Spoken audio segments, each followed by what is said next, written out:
Alright. And ma'am, may iba po ng usapin, lalo na po ngayon dahil nagkaroon po ng botohan dyan mismo sa Senado, which is binabanggit po dito, yung pong kapangyarihan po ng presidente na isang resolusyon para limitahan yung kanyang kapangyarihan sa paggamit po ng pwersa dyan mismo sa Venezuela. Lalo na po kapag walang pahintulot po ang Kongreso.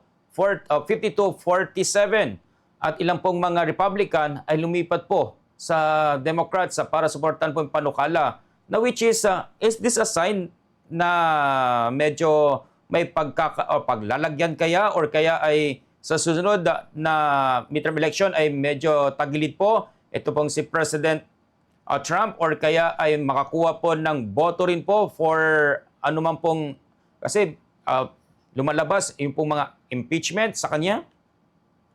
Yes, actually hindi lang ngayon nagsimula yan, last year pa yan, last summer pa, 'di ba? Yung mula pa sa pakikialam niya apparently dun sa Iran nung binomba yung Iran na it's not our war. Why are you going to war for another country's benefit? So, dun pa lang nagkaroon na talaga ng hati among sa party niya. And it's actually predicted na sa midterm election namin magkakaroon naman ng blue wave. Matatalo ang mga Republicans sa Senado at sa Congress, sa House.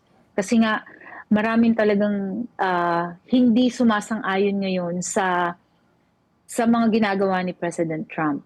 Even with the Venezuela, you know, hating-hati talaga ang mga tao at the same time ang leadership, ang Congress, ang Senado kasi mali yung paggawa niya ng basically yung nangyari sa Venezuela is a modern day invasion, di ba? Yes. Kung dati, if before the Romans go to other country, to the neighboring European country to invade the land, right now we don't have to do that.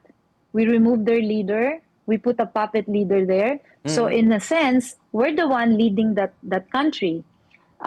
So ginawa niya yun kasi most of the analysis na most of the information or analysis ng mga nasa gobyerno ng mga lalo na yung mga against kay Trump is we are very concerned that the dollar, you know, the status of the dollar as the international currency is going to be lost, especially after that petrodollar contract expired last year.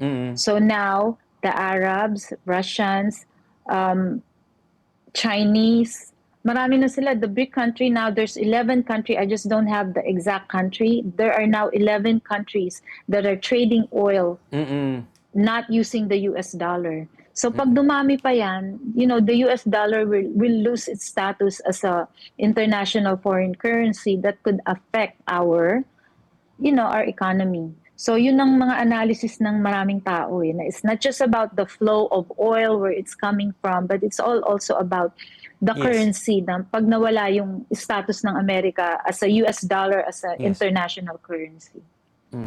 Na kita rin po natin yan, ma'am, sa isa pong analysis po, no, na the currency of dollar na medyo talagang bumabagsak na po, na yan din po ang nais na ipaglaban po itong si Trump. Pero with that po, ma'am, kamusta naman po ang mga Filipino community? Are they affected with this kind of scenario? Lalong-lalo na po sa mga nangyari po ngayon dyan? Siyempre, I mean, apektado din sila kasi meron din naman tayong mga kababayan na nandito na ang kanilang status hindi naman permanente.